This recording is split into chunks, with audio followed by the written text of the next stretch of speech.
জুলাই 2024 সালে গণভবনে অনুষ্ঠিত একটা সংবাদ সম্মেলনে তৎকালীন প্রধানমন্ত্রী শেখ হাসিনা আন্দোলনরত ছাত্র জনতাকে রাজাকার বলে সম্বোধন করেন।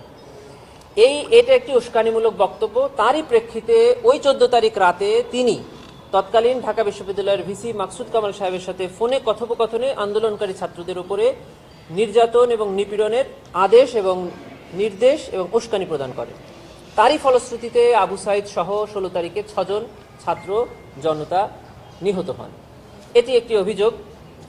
দ্বিতীয় অভিযোগটি হলো 18 জুলাই 2024 তারিখে তৎকালীন প্রধানমন্ত্রী সাবেক ঢাকা সিটি কর্পোরেশনের মেয়র শেখ ফজলেনুর তাপসের সঙ্গে একটি ফোনে কথোপকথন করেন। সেখান থেকে দেখা যায় যে উনি আন্দোলনরত ছাত্র জনতার উপরে মারণাস্ত্র অর্থাৎ লেথাল ওয়েপন ব্যবহার করার নির্দেশ দিয়েছেন। হেলিকপ্টার ব্যবহার করে গুলি এবং ড্রোন ব্যবহার করে ছাত্র জনতার অবস্থান নির্ণয়ের নির্দেশ দিয়েছেন।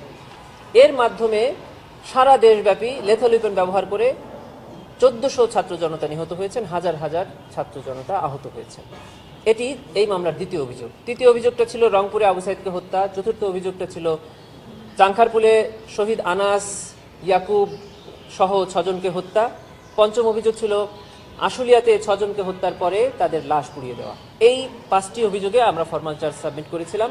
চার্জ হিয়ারিং সেইভাবে করেছি। ট্রাইব্যুনাল চার্জ ফ্রেমিং এর ক্ষেত্রে আমাদের ফরমাল চার্জটাকে কিছুটা রিশাফেল করেছেন, মানে ওনারা 5টি অভিযোগকে আরেকটু বাড়িয়েছেন বা কিছু রিশাফেল করেছেন।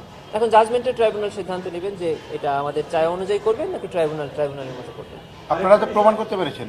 প্রসিকিউশন অবশ্যই মনে করে যে এই 5টি অভিযোগে আমরা সন্দেহাতীতভাবে প্রমাণ করতে পেরেছি। ক্রিমিনাল জুরিসপ্রুডেন্স যেটা আমাদের দেশে সিআরপিসি আছে, সেখানে জামিন প্রদানের ক্ষেত্রে নারীকে, অসুস্থকে এবং কিশোর বালক শিশুদেরকে প্রিভিলেজ দেওয়া আছে, কিন্তু রায় প্রদানের ক্ষেত্রে নারীকে আমাদের সাধারণ আইনেও কোনো আলাদা প্রিভিলেজ দেওয়া হয় নাই, আর আমাদের এই আইনেও কোনো আলাদা প্রিভিলেজ নেই।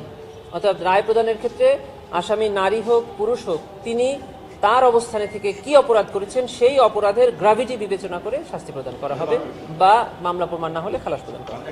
সিমিলার ম্যাটার অর্থাৎ জুলাই গণ অভ্যুত্থান চলাকালে যে কয়েকটি অভিযোগ আমরা এই ট্রাইব্যুনালে এনেছি, এই সেম অভিযোগে যদি এই 3 জন আসামির বিরুদ্ধে বাংলাদেশের অন্য কোনো আদালতে কোনো মামলা চলে থাকে, সেগুলো আর চলবে না। কারণ এটা আমাদের কনস্টিটিউশনাল রাইটস, প্রত্যেকটি নাগরিকের উপরে যে একই অভিযোগে কোনো ব্যক্তিকে দুবার শাস্তি বা দুবার বিচার করা যাবে না। অর্থাৎ এর বাইরে যদি অন্য কোনো অভিযোগ থেকে থাকে তবে সেটি চলতে পারে, কিন্তু এখানে যে 5টি অভিযোগ এখানে ডিসপোজাল করা হচ্ছে, সেই 5টি অভিযোগে অন্য কোথাও কোনো মামলা করাও যাবে না, আর যদি মামলা থাকে